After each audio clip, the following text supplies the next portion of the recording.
अजब रमा राघवची जोडी।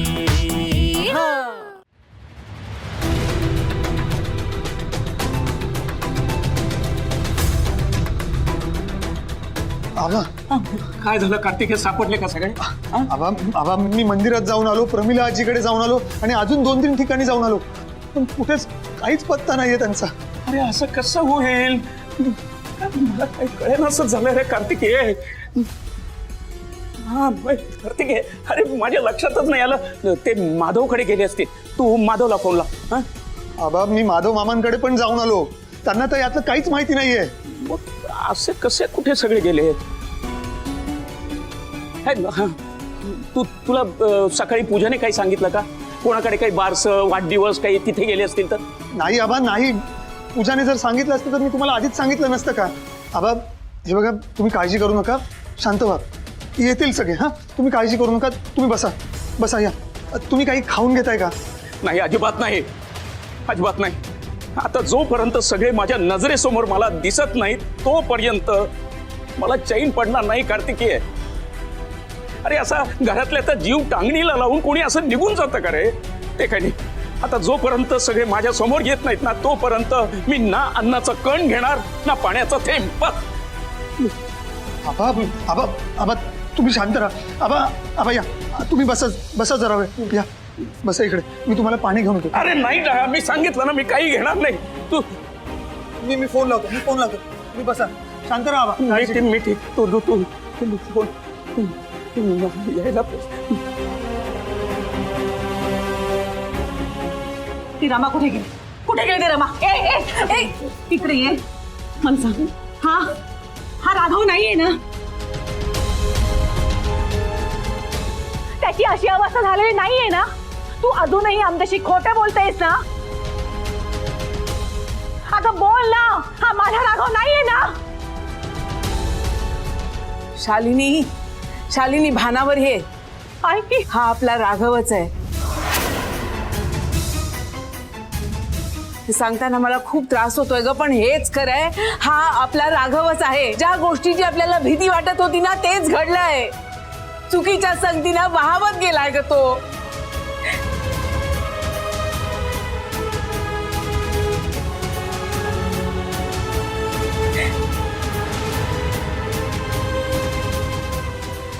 आई तुम्ही रडू नका। आई सांगा ना, माझं काय चुकलं? राघववर संस्कार करण्यात कुठे कमी पडले मी? बोला ना आई। तुझं काहीही चुकलेलं नाहीये, तू बरोबरच वागली आहेस।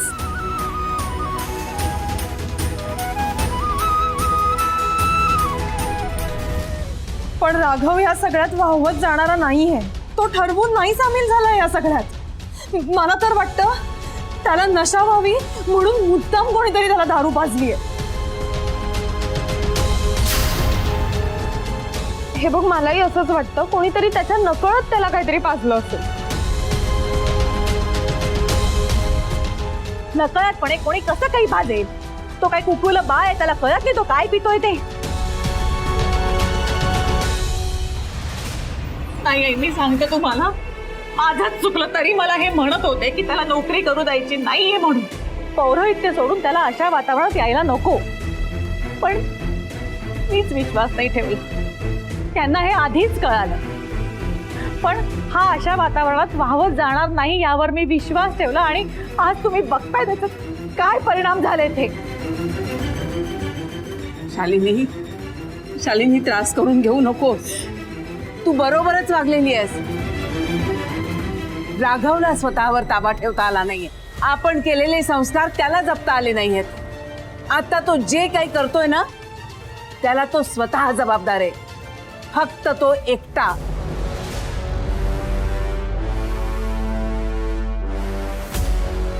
माझा अजूनही या सगळ्यावर विश्वास नाही बसत आहे। माझाही नाही, फक्त आबा म्हणाले म्हणून स्वतः मधला अहंकार दूर करणारा, दारोदारी भिक्षा मागणारा हाच राघव आहे।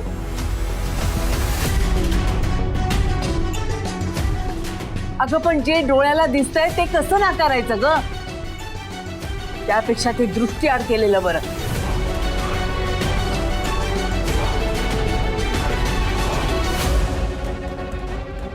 घरी चला. आणि पण राघवला अशा अवस्थेत सोडून हे बघ, आपण दादाला घेऊनच घरी जाऊया. नाही, राघव स्वतः इथे आला. इथे कसं वागायचं हा निर्णय त्यांनी स्वतः घेतलाय. त्यामुळे घरीही तो स्वतः येईल.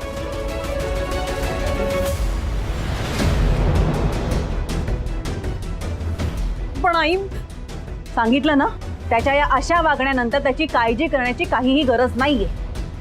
तेव्हा घरी चला.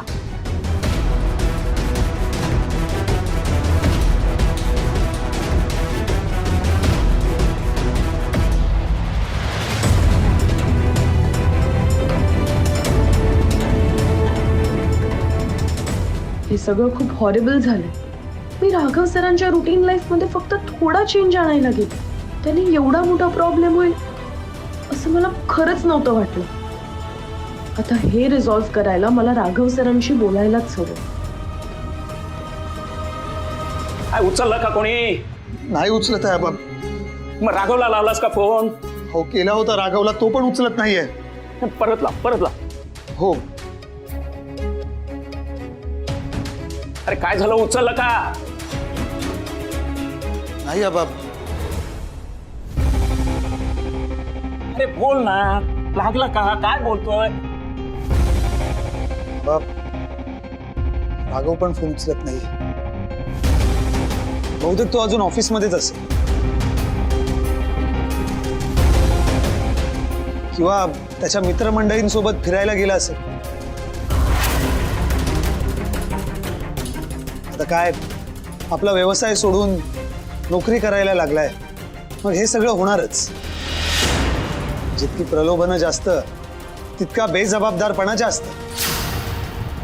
आबा, राघवनेच सगळ्यांना सांगितलं असणार की आज आबा घरी नाहीयेत, तर तुम्ही सगळे घरातून बाहेर पडा.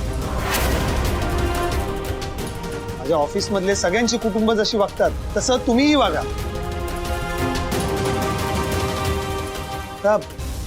राघवच्या मनात तुमच्याबद्दल आदर उरलाच नाहीये. बहुतेक त्याचे स्वैर विचार असे वाढतच जाणार. मी जिवंत आहे अजून कार्तिक आहे. या घरातल्या कुणालाही मी स्वैर वागू देणार नाही.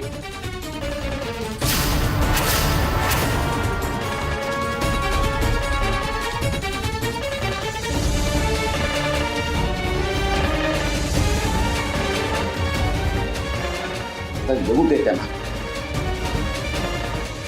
हे आहेत मी आहे. राघव सर घ्या. राघव सर प्लीज, तुम्हाला बरं वाटेल, प्लीज थोडा घ्या.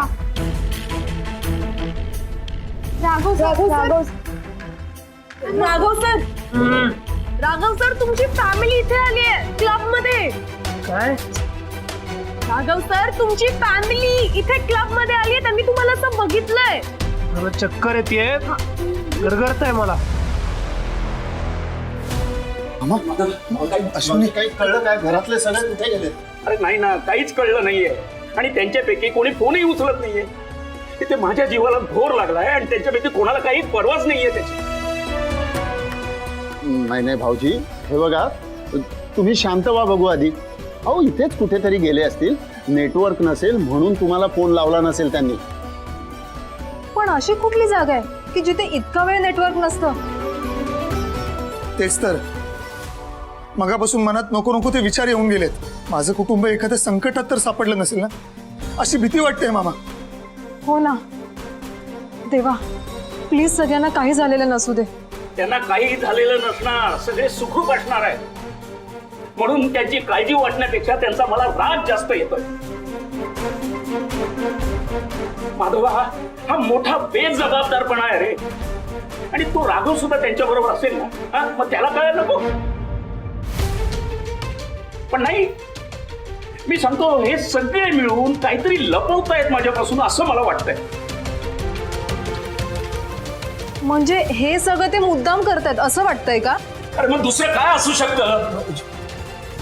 मी घरात नाही, सकाळपर्यंत मी घरात येणार नाही, अशाच रात्री सगळेजण बाहेर कसे काय गेले? नाही माधवा, हा योगायोग असूच शकत नाही. माझ्या घरातले असं काहीतरी करताय जे आपल्या घराला शोभणार नाही आणि हे त्यांना माहिती आहे. पण याचे परिणाम काहीतरी भयंकर. आबा काका आबा काय होत आहे? या या सावकाश. काका पाणी घ्या. नकोय मला. सगळे येतील वेळेवर, प्लीज शांत व्हा तुम्ही. मला नकोय सांगितलं ना मी.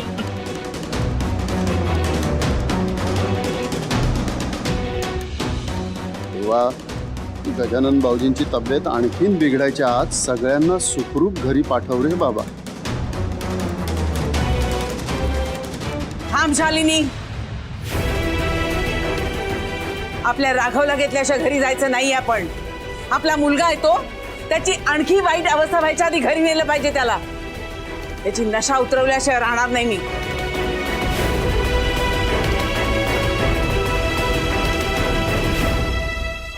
कामात आहात तुम्ही? जरासा का ग?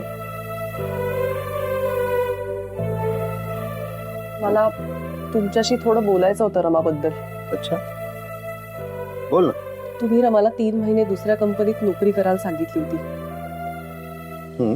मला असं वाटतं की तिने स्वतःला पुरेसं सिद्ध केलंय आता. मग ही 3 महिन्यांची अट आता मागे घ्या.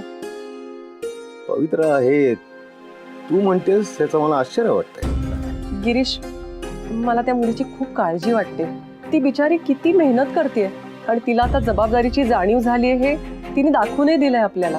मग 3 महिने पूर्ण होण्याची वाट कशाला बघायची? अगं रमाला व्यवस्थित अनुभव मिळावा म्हणून.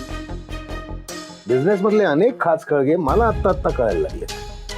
मग रमाला थोडा वेळ नको आणि त्यासाठी खरं तर 3 महिने सुद्धा खूप कमी आहे. मग या 1 महिन्याचाच अनुभव पुरेसा आहे असं तुला का वाटतं? एका वेळेस हातामध्ये एकच प्रोजेक्ट जरी असलं ना तरी किती प्रेशर येतं हे आता तिला कळलं असेल. या प्रेशरशी लढायचं कसं हे शिकायला आयुष्य लागतं. मला तिला फक्त बिझनेस नाही शिकवायचा, मला तिला जगणं शिकवायचं. व्यवहार आणि भावना यांची सांगड कशी घालतात हे मला तिला शिकवायचं. मग हे सुद्धा ती हळूहळू शिकेलच की. कसं? घरात बसून की पार्ट्यांमध्ये जाऊन पैसे उधळून की लक्झरी गाड्यांमधनं फिरून? पवित्रा, रमासाठी हा रियालिटी चेक गरजेचा होता. पण आता तो रियालिटी चेक तिला मिळालाय ना. मग गिरीश पुढे आता मेहनत सुद्धा आपण त्या व्यक्तीवर करावी जिला पुढे जाण्याची इच्छा असते. नाहीतर विद्यार्थी कोरा राहिला तर मग शिक्षकाला सगळे लोक नावं ठेवतात ना. म्हणजे मला नाही कळलं. मला असं वाटतं की तुम्ही रमाचे शिक्षक आहात, त्यामुळे रमाला जे काही धडे द्यायचे ते तुम्हीच द्यायचे. पण गिरीश, तुम्ही तुमच्या शिकवण्याची पद्धत थोडीशी बदलून पाहिलीत तर कदाचित असं होईल की रमा पटापट शिकेल आणि तुम्हाला हव्या त्या वेगाने पुढेही जाईल, नाही का? मी घरी जातो आता. नाही नाही नाही नाही घरी जातो मी.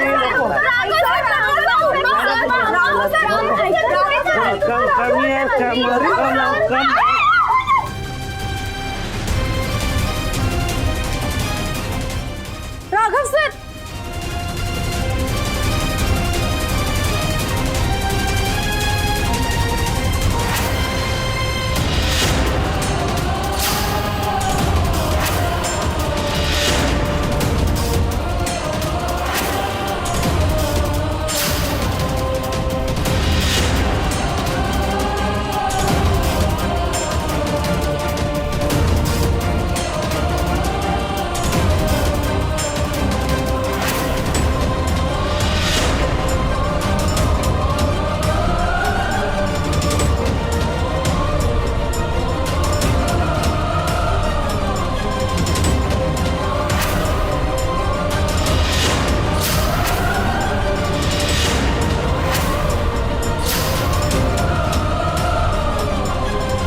राघवा, छान पांग फेडले समजे. हेच बघायचं राहिलं होतं फक्त. स्वतःचा तोलही नीट सावरता येत नाहीये तुला राघव.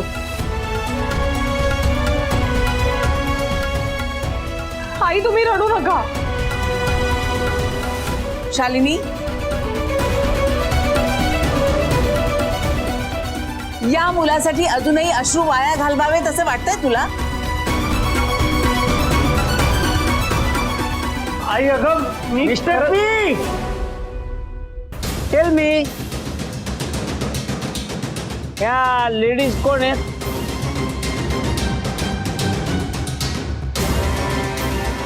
सर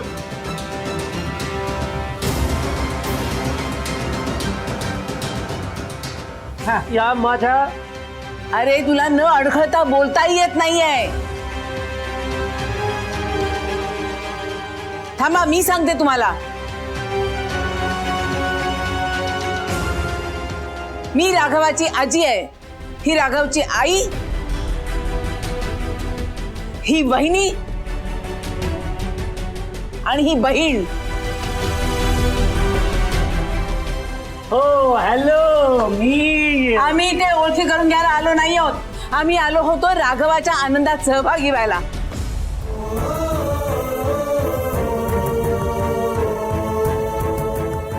पण दुर्दैवानं हा धिंगाणा बघायला लागला आम्हाला.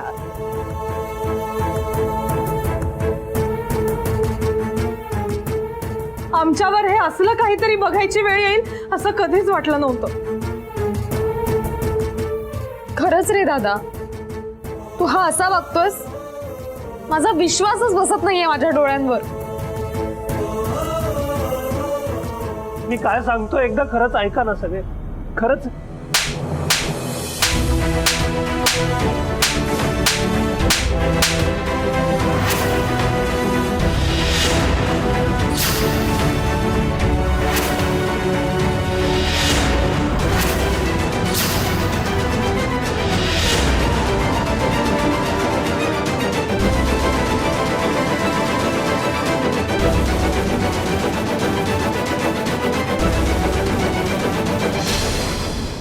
उतरली नशा?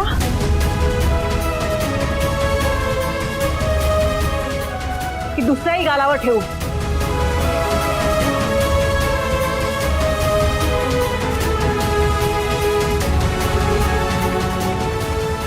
आई तुला जी शिक्षा द्यायची ती दे, पण आधी मला बोलू दे. शिक्षा आपल्या माणसांना करताय. या अशा वातावरणात बेताल वागणारा माणूस माझा कोणीही असू शकत नाही. बघा मी कोणाशीही खोटं बोललेलो नाहीये. अरे तुझ्या त्या खोटाच्या मॅनेजरनं, काय त्याचं नाव, बबल्या, त्यांनी तर सांगितलं होतं इथे सात्विक वातावरण असेल, सुग्रास भोजन असेल, काय श्रीखंड पुरी, ऑळवाचं फतफद आणि काय काय, आणि शास्त्रीय संगीत असेल. कुठे आहे ते सगळं? आणि सगळ्यात महत्वाचं म्हणजे तो खोटारडा बबल्या आहे कुठे? माझ्या समोर घेऊन येते ना, मग दाखवते बरोबर.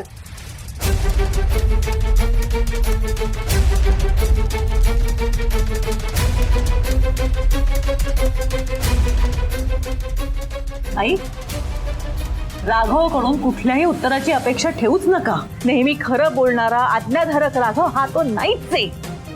हा कोणीतरी वेगळाच मुलगा आहे.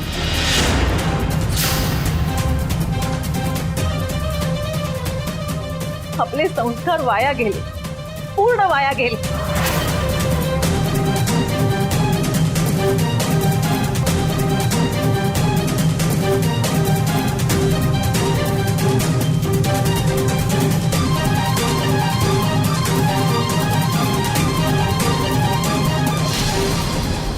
आईने केलेले हे संस्कार कधीच वाया जात नाही.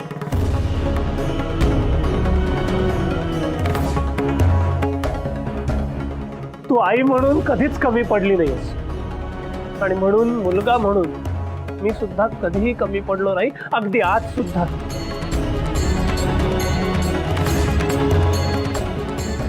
तुला जे दिसतंय ते आणि तेवढंच खरं आहे असं समजू नकोस आई.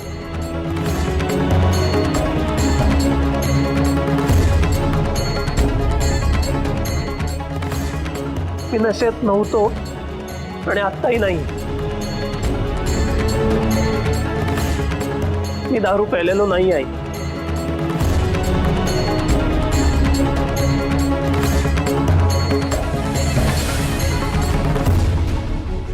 राघव, अरे तुला साधं बोलता सुद्धा येत नाहीये.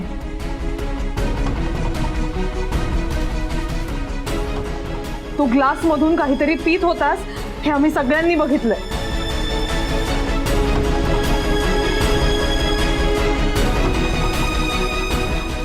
तो सफरचंदाचा रस होता वहिनी.